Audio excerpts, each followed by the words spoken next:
एक समय किसी नगर में एक बहुत ही धनवान साहूकार रहता था।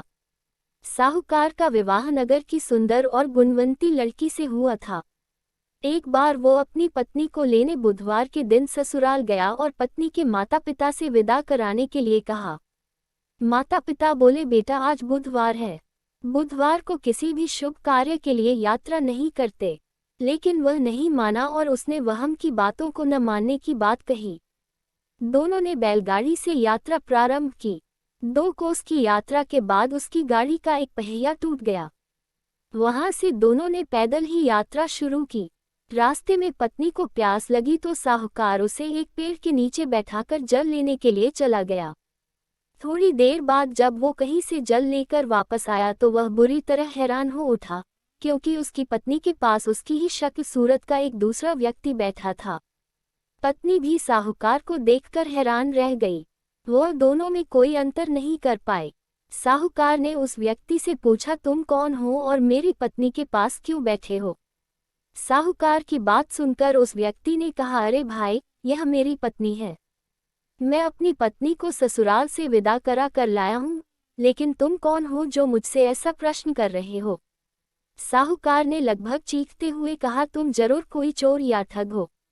यह मेरी पत्नी है, मैं इसे पेड़ के नीचे बैठाकर जल लेने गया था।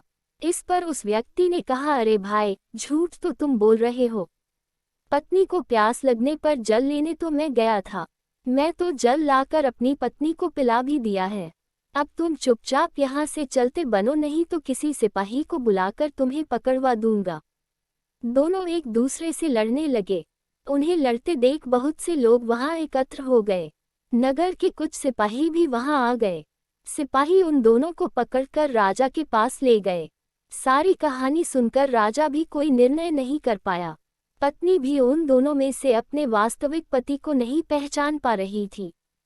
राजा ने उन दोनों को कारागार में डाल देने को कहा।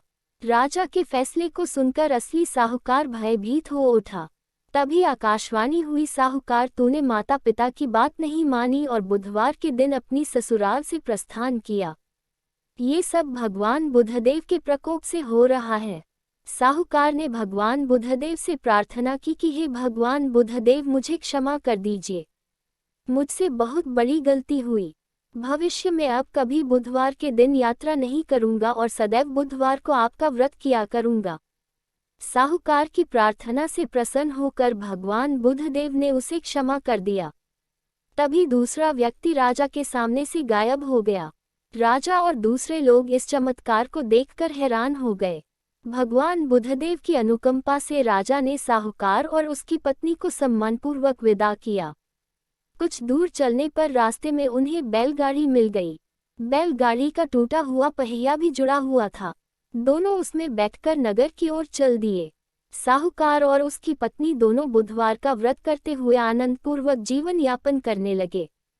भगवान बुद्धदेव की अनुकंपा से उनके घर में धन संपत्ति की वर्षा होने लगी।